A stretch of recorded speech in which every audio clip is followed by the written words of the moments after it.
myself leading a religious institution. And frankly, neither did any of the kids I was growing up with. I was having fun, exploring fashion in high school, and after college, navigating through corporate America with IBM. But seriously, life did take a turn when I became the youngest person on the board, and years later, the first female to be president and board chair at the Islamic Center of Greater Cincinnati.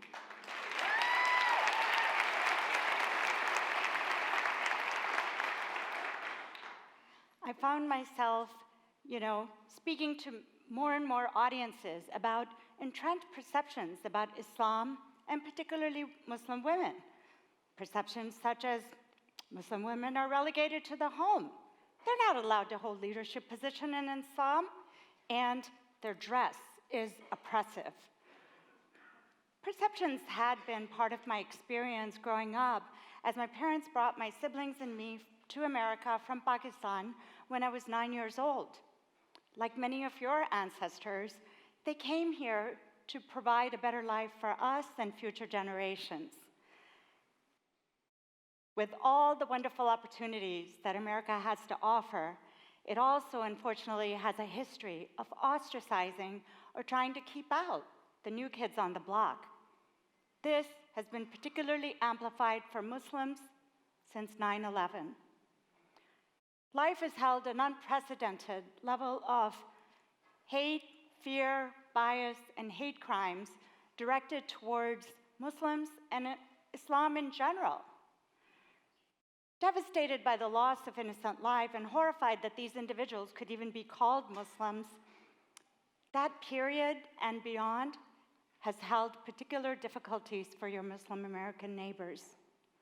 Our son Naveed came to us shortly after 9/11 and reluctantly shared that one of his classmates asked him, "Hey, which one of your relatives did this?" My heart was shattered. Despite the heartbreak as an American, as a Muslim, as a mother, I was moved to deepen my engagement of education and outreach in the community. I was compelled to do so not just for my 3 children, but all of our children and the world we leave behind. All of the civic work and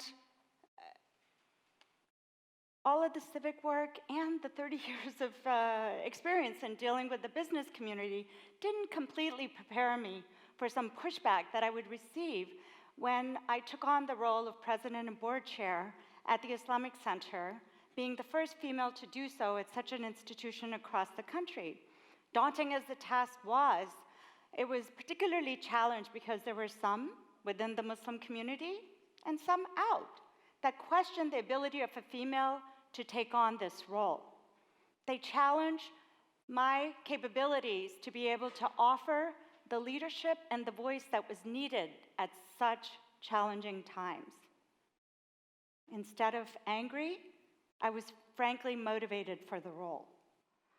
The role demanded that I get to know, respect, and leverage such a divergent group of people and needs in order to further the work of the institution, its vision, and its growing community. It also demanded that I speak much more speaking to local and regional and sometimes national groups. One of the memorable speaking engagements I want to share with you was to the Westchester Liberty Chamber in Butler County. In the short amount of time that I had, I talked about their diversity of their Muslim American neighbors, about the collective work the Islamic Center was doing, providing leadership and serving the region and beyond. I also talked about misconceptions about Islam's view on violence, and yes, about Muslim women. Muslim women, the misinformation that surrounds them and quite often the box that they get put into is quite often due to dress. I shared on that day, as I shared today, that the hijab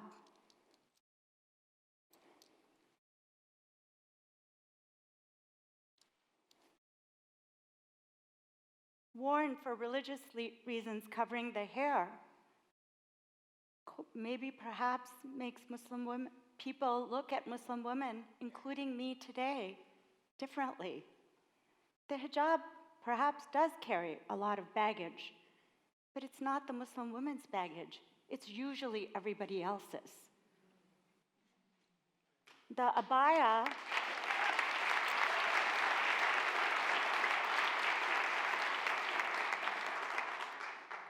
or the gown that's worn for reasons of modesty in many cultures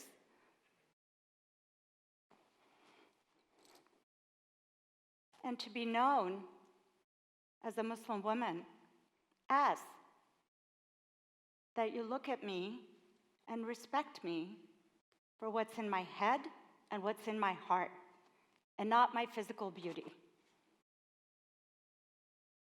Quite often, people see this as restrictive, oppressive, or somehow limiting my freedoms. Frankly, I found the hijab and the abaya to be quite liberating when I went for Hajj or my pilgrimage to Mecca. It allowed me to focus on my relationship with my Creator, the worship I was there to do, and not on what I was wearing or, frankly, anybody else around me. And you know, I was and still am who I am. When I finished that day in my hijab, a professionally dressed woman, blonde, 40s, walked up to me. Her face was full of emotions. She came very near and she said, "I want to thank you for allowing me to know myself. I was so full of hate and afraid to ever think about visiting the Islamic Center or even talking to a Muslim dressed the way that you are." Her eyes filled with tears as we continued to speak. Just two women connecting and realizing that they had far more in common than their outward appearance would lead them to believe. Just being authentic, honest, and open with one another. When we finished, she asked, "Can I give you a hug?" That was one of the best hugs that I have ever received. So don't let your fear, hate, perceptions keep you from stepping out of your comfort zone and getting to know the truth about people that are your neighbors. If your experiences are anything like mine, you will realize that you have far more in common than even you thought so. So, get to know people directly from them and their special places. It will enrich your lives. Thank you.